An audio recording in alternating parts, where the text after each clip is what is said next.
गुरुविना ज्ञान नाही, ज्ञानाविना आत्मा नाही. सर्वांना गुरुपौर्णिमेच्या खूप खूप शुभेच्छा. स्वप्नांना बघायला वास्तव्याचे डोळे लागतात. स्वप्नांना जिंकायला यशाचे बळ लागते. यशस्वी होण्यासाठी कष्टाचे प्रयत्न लागतात. त्याचप्रमाणे प्रयत्नांना बळ येण्यासाठी गुरूंचे आशीर्वाद लागतातच. आपल्या भारतीय संस्कृतीत गुरुला ईश्वराचे स्थान दिले जाते. त्याचप्रमाणे गुरु हे आपल्या आयुष्यातील अंधकार दूर करून आपल्याला प्रकाशाकडे नेतच असतात. गुरूंचे महत्त्व हे कोणालाही शब्दात व्यक्त करता येणार नाही, इतके महान असतात. त्यासाठी म्हटले जाते, गुरुविना न भिडे ज्ञान, ज्ञानविना न होई जगी सम्मान. जीवन भवसागर तराया, चला वंदू गुरुराया. दरवर्षी आषाढ शुद्ध पौर्णिमेला गुरुपौर्णिमा साजरी केली जाते.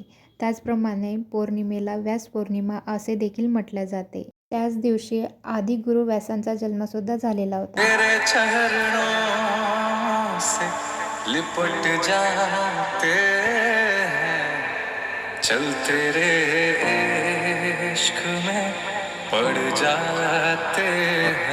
इथे माझे सर्व सकाळची कामे झालेली होती. नंतर देवपूजा ओटी, देवाची ओटी, स्नान करून घेतलं आणि लगेच स्वयंपाक करायला सुरुवात केली. त्यामध्ये आषाढ पौर्णिमापासून आपले सण हे सुरू होतात. त्यामुळे पुरणपोळीपासून सुरुवात केली. पुरणपोळीसाठी 1 ग्लास मी चणा डाळ घेतलं होतं. त्याला स्वच्छ पाण्याने धुवून घेतलं आणि कुकरला लावून घेतलं. कुकर होईपर्यंत मी माझा बाकीचा स्वयंपाक करून घेतला आणि इथे आपलं पुरण झालेलं आहे.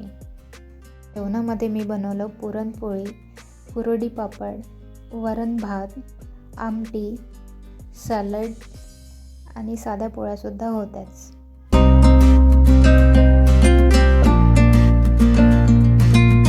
त्यानंतर विडा करायचा बाकी होता, कारण हसबंड बाहेर गेलेले होते, ते यायचे होते. म्हटलं त्या आल्यानंतरच करूया. ते आले, त्यांनी देवपूजा केली. नंतर दोघांनी मिळून विडा केला, आरती वगैरे करून घेतली.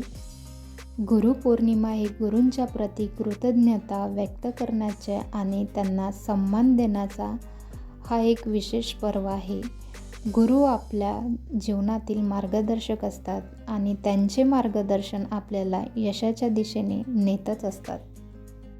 ज्या गुरूंनी आपले व्यक्तिमत्व घडविले त्या गुरुप्रती आदर व्यक्त करण्याचा, त्यांना नतमस्तक होण्याचा हाच तो दिवस. 12 वाजायला होते आणि उपाराचं ताटसुद्धा रेडी होतं. ते माझे हसबंड उपार करत आहे.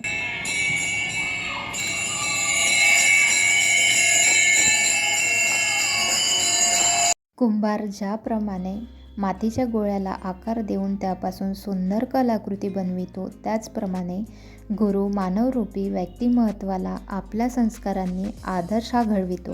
गुरूंची विद्या सागराप्रमाणे अथांग असते, तसेच गगनाप्रमाणे विशालसुद्धा असतेच. त्यामुळे आपण त्यांच्यापुढे नतमस्तक होऊन विद्या घेतलीच पाहिजे. हा व्हिडिओ कसा वाटला नक्की कळवा. आवडला असेल तर लाईक करा, शेअर करा, सबस्क्राईब करा. भेटूया पुढच्या व्हिडिओमध्ये.